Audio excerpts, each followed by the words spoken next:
Scott, if you want to come up and finish the story about the toilet bowl, you have time. Don't worry, mine's PG after that. I was really nervous about this.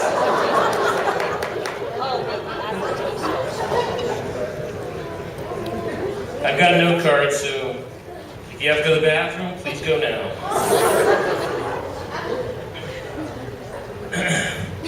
Well, if it's any confusion to you, I am the oldest brother. And Scott is related to me, but not biologically, so don't get confused.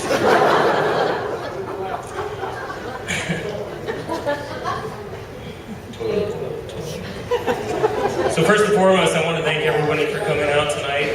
I want to congratulate both Nick and Ryan on this awesome day. What a great wedding. And want to also extend my thanks to Charles, Amy, and Carly for bringing lovely Ryan into this world and letting me be a part of that. Also,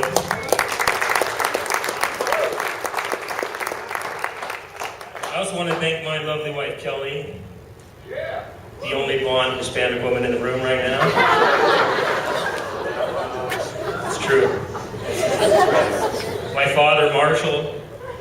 You got to stand up, Dad, because you're the shortest person standing, too.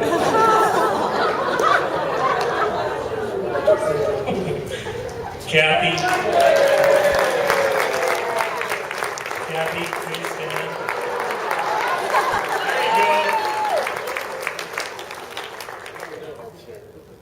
go. My half-brother, step-brother, third marriage through there, Scott. Stand, please. And my sister, Kara, and my new brother-in-law, Danny, as well. Let me be here.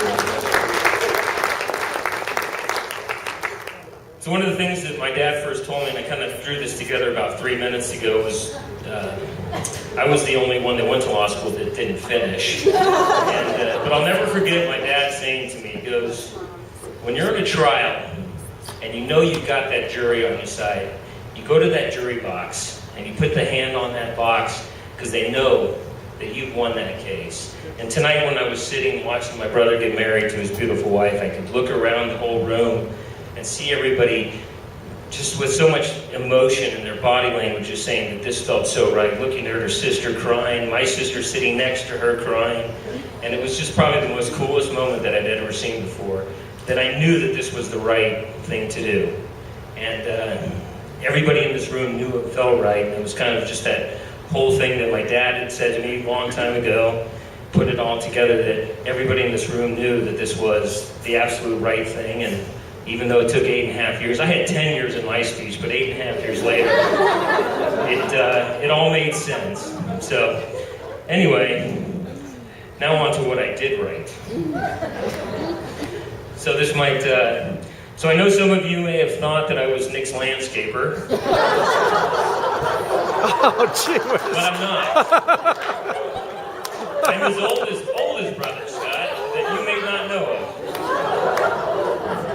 It's not too hard to figure out that based on our similar characteristics of Nick and I, and we're the shortest guys at the wedding tonight, by the way. So if you ever invite me to a wedding and I'm shorter than all these yahoos on table 1, let me know.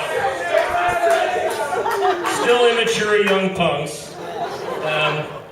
And the other thing is we're tall, we're thin, we fit into Banana Republic clothing very well, don't we, Brad? And we have huge heads. Thanks, Dad.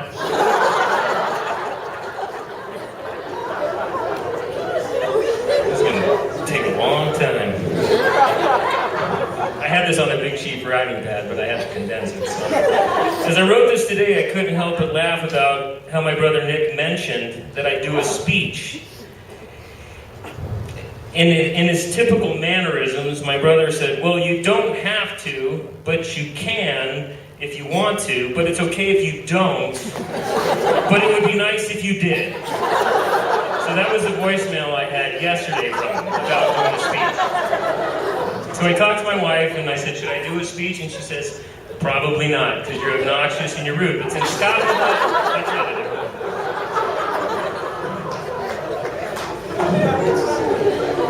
The only direct question or request that my brother did ask me is what I wanted for dinner tonight. And that was via a postcard. And by the way, the steak was wonderful. Go figure. So I thought about what to say and decided to base it on some similarities that Ryan, Nick, and I have in common. Law and real estate. As some of you know, I attended law school, and I had so much fun in doing so, I quit.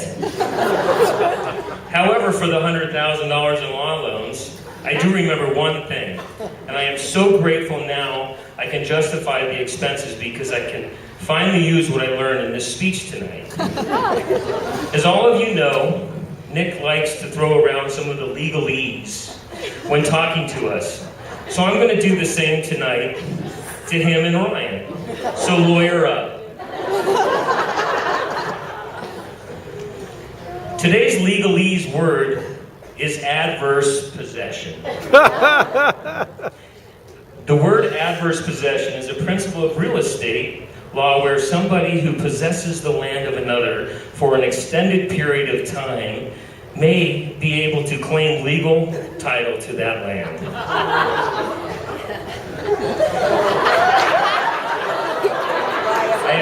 I want to be honest with you guys. I woke up this morning to my 15-month-old with diarrhea, and I was doing some pruning outside, so this all went through my head about 2 hours before noon. So I haven't read this once. So to prove adverse possession, under a typical definition, the person claiming ownership through adverse possession must show that its possession is actual, open, notorious, exclusive, hostile, under claim or right, and continuous and uninterrupted for a statute period. These terms have special legal meanings as legal terms of art, meaning that their definitions for purpose of adverse possession law may be different from a definition you would find in a standard dictionary. This is kind of goes on. I don't know what the hell is doing. So where am I going with this? I had no idea when I was writing this, and I hope this will make sense when I'm done reading this to you. However, I thought about how adverse possession may relate to Ryan and Nick. So let's take the first element and see how they all fit within Ryan and Nick's wedding. The first element, actual. You actually acted in the manner of an owner of the property. I think it is fair to say, over the last, I had 10 years, I stand corrected, it was 8. Over the last 8 years or so, they acted as if they owned each other. This period of time far exceeds any statute of limitations, actually. Right, Nick? The second element, open and notorious.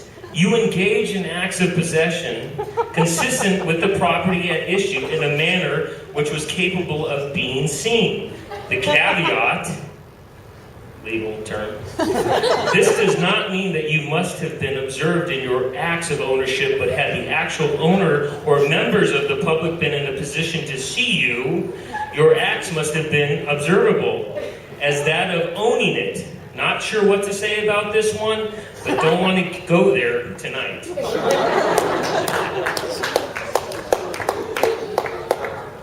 right.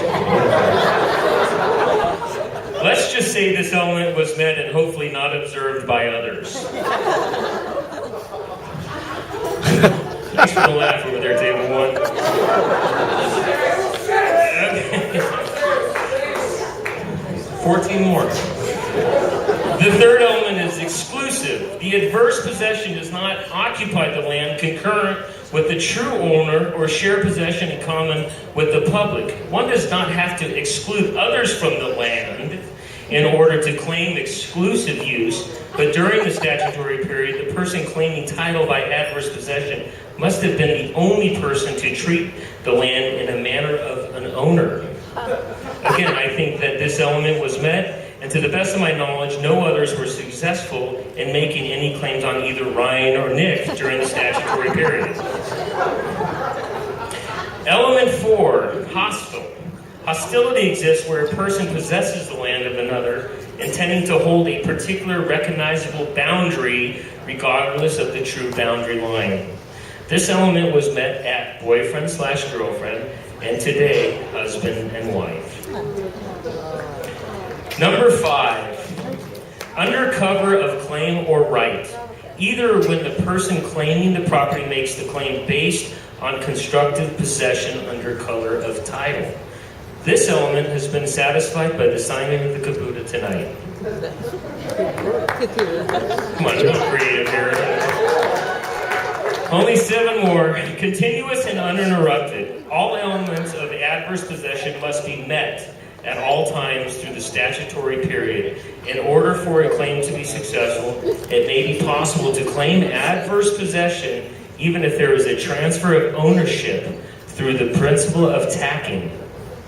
For example, a formal owner of 12 years of possession can be tacked to the present owner's 8 years for a cumulative 20 years of adverse possession. Again, I'm not aware of any previous owners tacking either Ryan or Nick, so we're good here too, in my opinion. The statutory period. Statutory limitation is the amount of time the claimant must hold the land in order to successfully claim adverse possession. We all know this requirement has been far met after 8 years. So in my conclusion, I want to thank Ryan's family and Ryan for allowing my brother to adversely possess as part of his wonderful daughter and sister. And I am happy to have you, Ryan, as my new sister-in-law. I love you, bro.